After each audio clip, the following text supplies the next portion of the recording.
You ever have those days where you feel like you're running on a treadmill? You're constantly busy, working hard, but you're not actually getting any closer to your real goals. Well, you're not alone. Most of us get caught confusing activity with progress. In this explainer, we're going to break that down and turn the word strategy from some vague buzzword into a real, concrete toolkit for your success.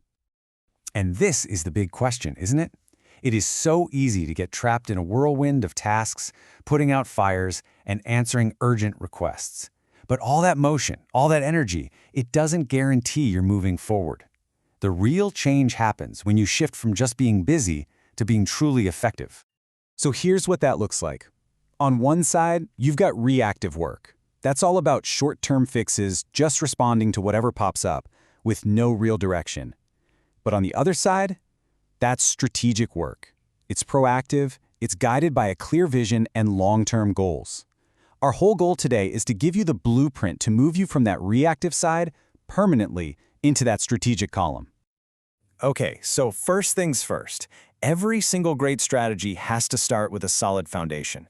This first section is all about getting that right, establishing your vision and really clarifying not just what you're doing day to day, but where you're ultimately trying to go.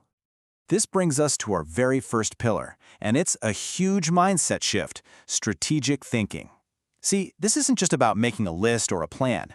It's about developing the habit of seeing the bigger picture. It's about getting into the rhythm of asking yourself with every single action, okay, how does this small thing I'm doing right now connect to where I want to be in 5 years? And trust me, this mindset is a total game changer. When you think strategically, you stop just reacting to problems and you start anticipating them. You begin to see opportunities that everybody else misses. This is the fundamental difference in how high achievers operate. They're not just working harder, they're thinking further ahead. Now, having a big vision is great. It's inspiring. But without a specific target, it's kind of like an archer just aiming at the sky. So our second pillar is what gives that vision a bullseye: setting clear, long-term goals. And the gold standard for this, for a reason, is the SMART framework. It's stuck around because it works. It forces you to take a vague wish and turn it into a concrete plan. So instead of, I want to get better at my job, it becomes, I will achieve X certification by Y date. It's the difference between just hoping for a result and actually engineering one. Let's make this really practical. Instead of just saying, I want to advance my career, a strategic goal breaks that down into milestones. Maybe year 1 is all about mastering one specific new skill. Year 2, you focus on expanding your professional network by 20%. All of a sudden, this big, vague ambition turns into a step-by-step, totally actionable roadmap. So you've got your foundation and you've got your destination, but we all know the path is never a perfectly straight line, right? This next section is all about navigating that path, making the smart choices, and anticipating what's just around the corner. Let's be real. A plan that doesn't account for things going wrong is really just a wish list. So our third pillar is all about foresight, the discipline of looking ahead, spotting those potential obstacles before they blow up into full-blown crises. This is how you build a strategy that can actually weather a storm. Here's a perfect example of what I mean. A reactive manager totally panics when a supplier's late, but a strategic manager? They already identified that as a risk weeks ago, and they've got a backup supplier ready to go. What could have been a 5-alarm fire becomes just a minor course correction. Now that's the power of strategic foresight.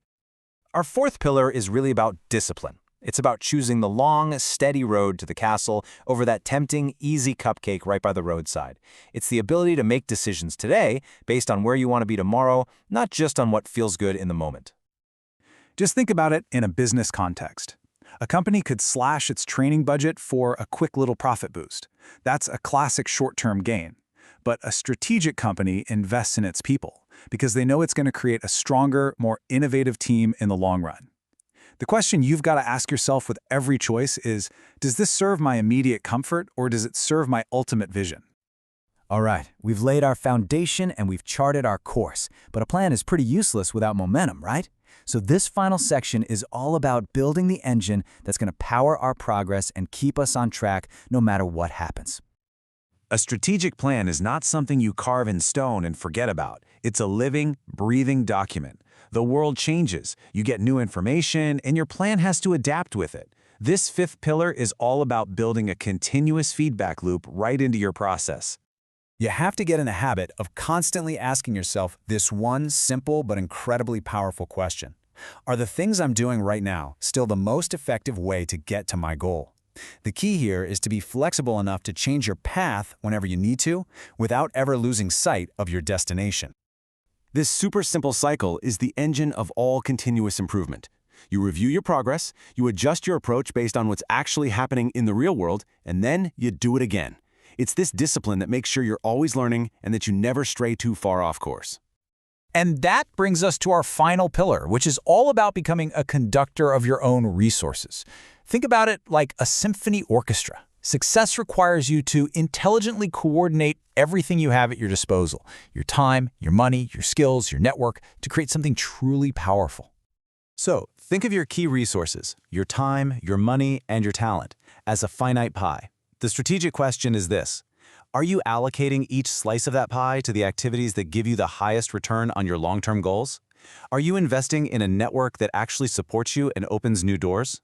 This kind of strategic allocation is what really multiplies your impact. So let's step back and bring this entire blueprint into focus. Because these 6 pillars aren't just a list of ideas. They interlock, they work together to form a really powerful framework for achieving success in pretty much any part of your life. And here it is, your entire framework at a glance. You start with that big picture mindset. You define your destination with SMART goals. You anticipate roadblocks and build in resilience. You make decisions for the long haul. You constantly review and adjust your course. And you intelligently leverage all your resources. That's it. That is the blueprint. And there you have it, the complete blueprint to finally get off that treadmill. This isn't about working harder, it's about working smarter, with purpose, with direction, and with a clear map to your goals. But remember, knowledge is only powerful when you actually use it. So, looking at this framework, I'm going to leave you with one final question.